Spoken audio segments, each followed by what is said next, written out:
బైబిల్లో కొన్ని వస్త్రాలు ఉన్నాయి.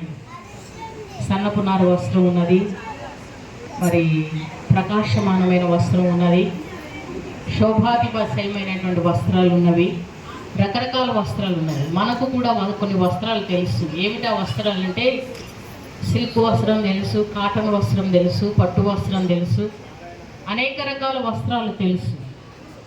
ఈ యొక్క కార్యక్రమము వస్త్ర అలంకరణ. దయచేసి అందరూ కూడా కొద్దిసేపు దేవుని మాటలు వినవలసిందిగా కోరుతున్నాం. వస్త్ర అలంకరణ కూడిక అంటే వస్త్రముల చేత అలంకరించబడటం. మనమందరం దేవుని బిడ్డలం. దేవుడు కోరుకునేది ఏమిటి? వస్త్రముల ద్వారా కూడా దీవెన వస్తుంది అని మీకు తెలియచేయడానికి నేను సంతోషిస్తున్నాను. మీరు అనుకోవచ్చు, ఏ వస్త్రం ద్వారా దీవెన వస్తుందమ్మా, మాకు ఆ వస్త్రం చెప్తే మేము కూడా వెళ్ళి కొనుక్కుంటాము. ఆదికాండంలో 27వ అధ్యాయం 27వ వచనంలో ఇస్సాకు తన కుమారుడైనటువంటి ఏశావు యొక్క వస్త్రములు, తన కుమారుని యొక్క వస్త్రములు వాసన చూచి అతనిని దీవించి ఇట్లా అన్నాడట, నా కుమారుని యొక్క సువాసన యెహోవా దీవించిన చేని సువాసన వలె ఉన్నది. ఆకాశపు మంచు, భూసారము, విస్తారమైన ధాన్యము, ద్రాక్షారసము దేవుడు నీకు అనుగ్రహించును గాక. ప్రియమైన బిడ్డలారా, వస్త్రముల వాసన చూచి దీవించాడట. ఏమనంటే ఆకాశపు మంచు, భూసారము, విస్తారమైన ధాన్యం, ద్రాక్షారసం దేవుడు రితినికి అనుగ్రహించును గాక. ఆమేన్. ఎప్పుడు వస్త్రముల వాసన చూసినప్పుడు. ఏ వస్త్రములు? ఇప్పుడు బాబు చక్కని మరి రామరాజు డ్రెస్, మంచిగా చక్కని డ్రెస్ వేసుకున్నాడు, చాలా ముద్దుగా క్యూట్గా ఉన్నాడు. ఈ బాబు గురించి మరి నేను ఫస్ట్ బర్త్డేకి, బాబు యొక్క ఫస్ట్ బర్త్డేకి అటెండ్ అయ్యాను. మరి ఒక దుఃఖకరమే కానీ ఒక మాట ఏమిటి అని అంటే, మరి వాళ్ళ నాన్నగారు, వాళ్ళ డాడీ అప్పుడు ఫస్ట్ బర్త్డే అప్పుడు ఒక సాక్ష్యం చెప్పాడు. అది నాకు గుర్తొస్తుంది. ఏం చెప్పాడంటే, నా బిడ్డ దేవునిలో ఎదగాల, దేవుని కొరకు పనిచేయాలి, దేవుని కొరకు వాడబడాలి, నాకెంతో ఆశ అని సాక్ష్యం చెప్పాడు జగన్. అది నాకు ఇప్పుడు గుర్తొస్తుంది. తండ్రిగా తాను ఆలోచించాడు. ఫస్ట్ బర్త్డే రోజు సాక్ష్యం చెప్పాడు ఆ బిడ్డ. మరి దేవుడు అదే రీతిగా మరి తను కోరిక ఏదైతే కోరుకున్నాడో, తన మనసు ఏదైతే ఆశించిందో, చాలామంది చాలా రకాలుగా కోరుకోవచ్చు. ఆస్తిపరులు కావాలి, ధనవంతులు కావాలి, గొప్పవారు కావాలని కోరుకోవచ్చు. కానీ నేను ఆ రోజు అనుకున్నాను, ఈ బిడ్డ చాలా ప్రత్యేకంగా కోరుకుంటున్నాడే అని. దేవునిలో ఎదగాలి, దేవుని కొరకు బ్రతకాలి, నా బిడ్డ ప్రత్యేకంగా పెరగాలని నేను ఎంతో ఆశపడుతున్నాను, దేవుని మందిరంలో ఎదగాలని ఆ రోజు సాక్ష్యం చెప్పినాడు. ఈ రోజున అదే ఆలోచన, అదే ఆశ దేవుడు ఆ బిడ్డ జీవితంలో నెరవేర్చాలని మనసారా నేను కోరుకుంటున్నాను. భూసారము, విస్తారమైన ధాన్యము, ద్రాక్షారసం, ఆకాశపు మంచు, మంచు ద్వారానే సమస్తము పండుతాయి కదా. అటువంటి కృప దేవుడు నితిన్ బాబుకు అనుగ్రహించాలి.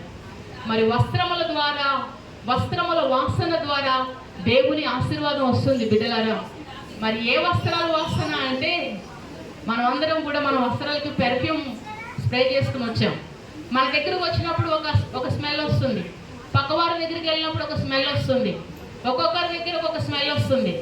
దైవ గ్రంథంలో కొన్ని వస్త్రాలు ఉన్నవి.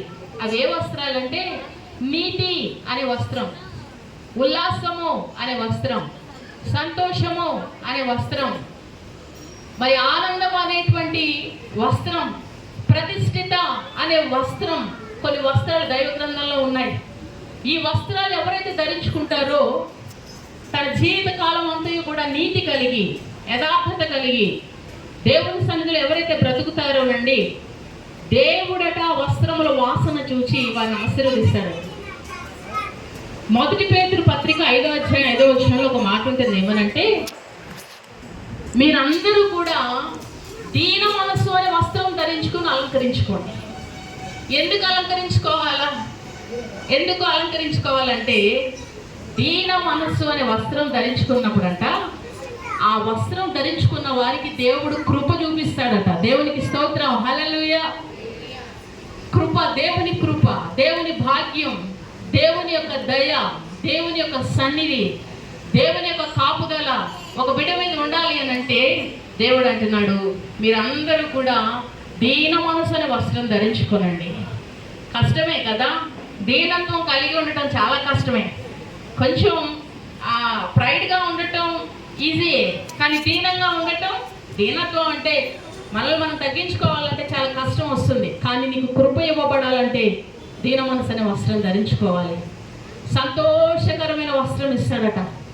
భారభరితమైనటువంటి దుఃఖానికి ప్రతిగా సంతోష వస్త్రం దేవుడు ఇస్తాడట. ఎప్పుడు సంతోషం, ఆ బిడ్డకు ఎప్పుడు ఆనందం, తన జీవితంలో ఉల్లాసం దేవుని ద్వారా బిడ్డకు కలగాలని నేను మనసారా కోరుకుంటున్నాను.